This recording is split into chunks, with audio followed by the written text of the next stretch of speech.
आज का जो हमारा टॉपिक है वो है जनन स्वास्थ्य, मतलब रिप्रोडक्टिव हेल्थ। जनन अंगों से रिलेटेड स्वास्थ्य का क्या रिलेशन है ये जानेंगे।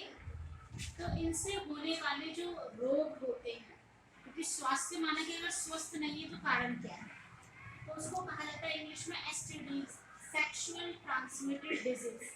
और हिंदी में इसको एक्सपेंड करेंगे तो इसको खोल करके लिखेंगे नाम, तो इसकी फुल फॉर्म है रोगों का लैंगिक संचरण। पेपर में 1 मार्क्स का आता है कि इसका पूरा नाम बताइए एसटीडी का।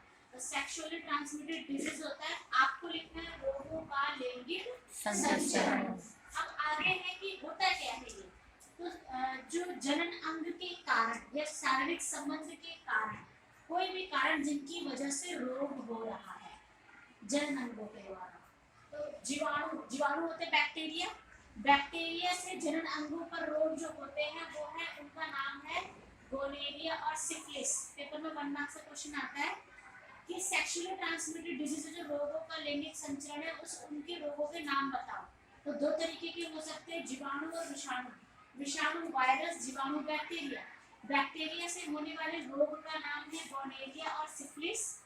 विषाणु माना वायरस से जनित होने वाले जो रोग है वो है मस्सा, वार्ड्स इंग्लिश में कहते हैं, या फिर एड्स। एड्स एक बीमारी का नाम है और जो HIV वायरस की वजह से होता है।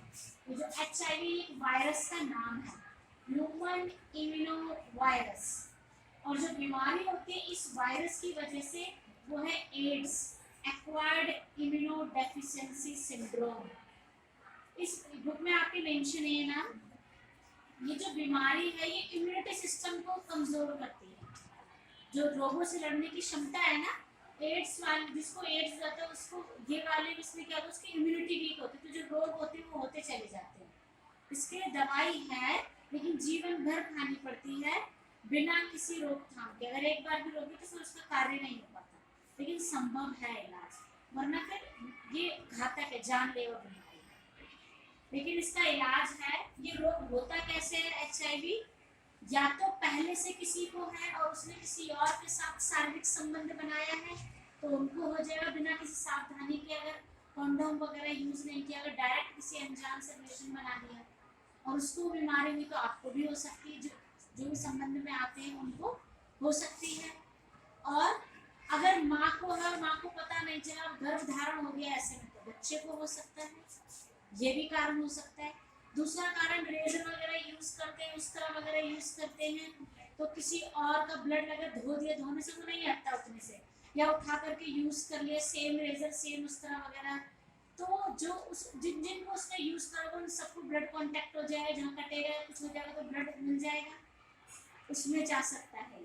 या फिर इंजेक्शन लगाते हैं, जो आगे सिरिंज होती है, सुई होती है, वो अपने सामने खुलवा करके लगवानी चाहिए, वरना अगर एक बार उन्होंने ऐसे डिटोल निगोर लगा दिया तो नहीं होता वो साफ। तो नया पैकेट खुलवा करके हमेशा इंजेक्शन लगवाना चाहिए। इसमें डरना नहीं चाहिए, शर्माना या घबराना नहीं चाहिए, हमारा राइट है, बोल कर करवाना चाहिए। तो ये कारण हो सकते हैं, इसलिए मैंने आपको बताया पेपर में यही लाइनें लिखनी है। उसके बाद इनको दूर करने का एक ही तरीका है, जब भी कोई शारीरिक संबंध बनाए तो कॉन्डोम का इस्तेमाल किया जा सकता है। कॉन्डोम एक फिजिकल बैरियर है, लेकिन हमें पूरी गारंटी भी नहीं है कि इसको करने के बाद ना हो। इसका यूज करके काफी हद तक बचा जा सकता है। गर्भरोधन, रोधन मतलब रोकना, गर्भ को होने से रोकना, बच्चे ना हो। बढ़ती जनसंख्या के कारण या अनचाहे गर्भ को रोकने की कई विधियां हैं। जैसे कई लोग गैप चाहते हैं बच्चों के अंदर, एक हो गया थोड़ा गैप हो जाए, तो वहाँ भी इस विधि का इस्तेमाल किया जाता है। या फिर जनसंख्या बढ़ रही है तो उसमें भी कई देशों में कहते हैं 2 ही रहें, भारत में भी लागू होता है, पहले बीच में लागू हुआ था। तो जैसे वो एक स्लोगन चला था, हम 2 हमारे 2, इस तरीके से। तो गर्भ रोधन मतलब गर्भ रोकने की जो विधियां हैं वो यहाँ पर 4 प्रकार की विधियां दी हुई हैं। पहला है यांत्रिक अवरोध। यांत्रिक अवरोध एक फिजिकल बैरियर है, मतलब कि कुछ रबड़ का स्ट्रक्चर होता है, जैसे कि जो नर होंगे वो कॉन्डोम का इस्तेमाल करते सेशन पर, और जो महिलाएं होती है वो सर्वाइकल कैप का इस्तेमाल करती है। इट्स अ फिजिकल बैरियर, यांत्रिक अवरोध है, जिससे कि रोका जा सकता है बीमारी को होने से, या फिर अनचाहा गर्भ, अगर गर्भ नहीं चाहते फिजिकल रिलेशन है तो इसके द्वारा रोकने के चांसेस होते हैं। क्लियर हो रहा है? Yes ma'am. दूसरा है रासायनिक तकनीक। रासायनिक मतलब कि दवाइयाँ जैसे मान लीजिए गर्भ धारण हो गया, पता चल गया, लेकिन ये कुछ समय में पता चलना चाहिए, यानी लंबा पीरियड हो जाए फिर नहीं रोका जा सकता। तुरंत पता चल गया कि भाई हाँ जो भी है गर्भ धारण हो सकता है, तो वहां से वो दवाइयाँ लेना शुरू कर देते हैं, और तब तक दवाइयाँ लेते रहेंगे जब तक कि दूसरा गर्भ, वो उस गर्भ को चाहते नहीं है, तो महिला दवाई लेती रहती है, और जब उसको चाहिए कि निषेचन तो हो ही रखा है पहले से, वो एक अंडा तो है ही वहाँ पर, तो वो क्या करेंगे, उस दवाई को खाना बंद कर देंगे, और फिर वो चीज़ जो गर्भ धारण था वहीं से जो शुरू में ह्यूमनस बन गया तो पूरा बढ़ना फिर शुरू हो जाता है। दवाई क्या काम करती है, अंडों को बनने से रोकती है अंडाशय, और इससे हार्मोन्स के बदलाव होने के कारण घातक बीमारियां भी हो सकती हैं। फिर आईयूसीडी इंट्रायूटेराइन कॉन्ट्रासेप्टिव डिवाइस, या फिर उसका फुल फॉर्म है इंट्रायूटेराइन कॉन्ट्रासेप्टिव डिवाइस। इसमें क्या होता है, लूप कहो या कॉपर ट्यूब, दोनों का लगभग एक जैसा मीनिंग है। ये गर्भाशय में यूज किया जाता है। गर्भाशय आपको स्ट्रक्चर किस तरीके से बनाया हुआ था? Yes ma'am.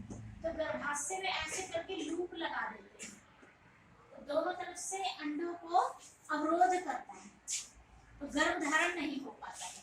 तो ये लूप जैसा स्ट्रक्चर होता है ऐसे, ठीक है, इसलिए इसके अंदर लूप बोला गया। ये भी एक विधि है रोकने की। फिर जब आप चाहें तो 5 साल 2.5 साल बाद उस लूप को निकलवा दें, वापस गर्भ धारण, जब तक वो लगा हुआ है लूप, तो मतलब शारीरिक संबंध होने पर भी, निषेचन होने पर भी गर्भ धारण नहीं होगा, और जैसे ही लूप निकालेंगे फिर बाद में गर्भ धारण हो सकता है। फिर शल्य क्रिया मतलब कि ऑपरेशन। शल्य क्रिया माना कि ऑपरेशन करवाना। लड़कों के अंदर जो ऑपरेशन के द्वारा जो उनकी शुक्र वाहिनी थी ना, विषण शुक्र वाहिनी शुक्राणुओं को लेकर जा रही थी, उस शुक्र वाहिनी को ऑपरेशन करके हटा देते, मतलब उसको टाइड अप कर देते हैं, अवरोध कर देते, ताकि शुक्राणु फिर आगे ना जा सके। और महिलाएं जब करवाती है ऑपरेशन, या तो नर करवाए या महिलाएं करवाएंगी तो उसको कहते हैं ट्यूबेक्टॉमी, क्योंकि वहाँ पर नाम कहता है फैलोपियन ट्यूब, तो टी से टी मैच कर रहा है, ऐसे याद रखेंगे आप। फैलोपियन ट्यूब था ना, ट्यूब से ट्यूबेक्टॉमी, महिलाओं में ट्यूबेक्टॉमी होती है। फैलोपियन ट्यूब मतलब अंडवाहिका को अवरोध कर दिया जाता है, ताकि अंडे गर्भाशय तक ना आए। क्लियर हुआ बच्चे? नसबंदी पुरुषों में होती है, नर में, और ट्यूबेक्टॉमी महिलाओं में। क्यों करवाते हैं, कारण क्या है? बढ़ती जनसंख्या को रोकने के लिए, अनचाहे गर्भ को रोकने के लिए, कि अभी गर्भ धारण नहीं करना है, या शारीरिक संबंध में कई सारे ऐसे ये वाली विधियां हैं, तो अपने आप के बचाव के लिए। फिर भ्रूण हत्या, लास्ट टॉपिक है इस चैप्टर का, भ्रूण। भ्रूण क्या है? गर्भ के अंदर है, ह्यूमन्स के बाद जो थोड़ा कोशिकाएं जुड़कर के अंडे बनकर के संरचना बन रही है, तो जो भ्रूण है उसका चेकअप करवा देते हैं अल्ट्रासाउंड वगैरह से, पैसे देकर, कैसे भी। अब तो बंद है, खैर बैन है बिल्कुल, लेकिन पहले ऐसा हुआ करता था। तो उससे क्या होता है बच्चे कि वो गर्भ को चेक करा देते हैं, खास करके अगर लड़की है तो उसका गर्भपात करवा देते हैं, एबॉर्शन करवा देते हैं, पेट में, गर्भ में ही, सॉरी पेट नहीं बोलते, गर्भ में ही बच्चे को मार देते हैं। तो ये होना चाहिए, दोनों का ही संतुलन आवश्यक है। अगर लड़कों का होना जरूरी तो लड़कियों का होना भी आवश्यक है। वो इसलिए अलाउ कराता है अल्ट्रासाउंड वगैरह। एमिनोसिटेसिस टेस्ट भी होता है, जो कि बच्चा बनाने, लेकिन स्टार्टिंग में ही एक फ्लूइड ले लेते हैं माँ के गर्भ से, और उससे क्रोमोसोम गिन लेते हैं एमिनोसिटेसिस से, ताकि बच्चे के अगर सारे क्रोमोसोम में जोड़े गिन लेते हैं ना, 23 जोड़े, तो अगर वो सारे जोड़े हैं सही सलामत, तो बच्चे दिमागी तौर पे सही होते हैं। कई लोगों को क्रोमोसोमल डिसऑर्डर हो जाता है, तो ऐसी बीमारियों में फिर बच्चा आएगा तो भी जीवन में सर्वाइव नहीं कर पाएगा। ये सब चीजें इसलिए लागू करवाई थी, ताकि वहीं उसको मारते जीवन भर वो बच्चा सर्वाइव नहीं कर सकता, हो सकता होने के बाद मृत्यु हो जाए, इसलिए उसको फिर बढ़ने से पहले ही खत्म कर देते हैं। ये इसलिए है, लेकिन लोगों ने उसका गलत प्रयोग कर दिया। तो ये हमारा टॉपिक आज पूरा कंप्लीट हुआ, चैप्टर कंप्लीट हो चुका है। अब हम न्यू चैप्टर शुरू करेंगे नेक्स्ट क्लास में, इवोल्यूशन, मतलब कि इवोल्यूशन हेरिडिटी, अनुवांशिकता वाला पार्ट, वो हमारा आधा लेसन है।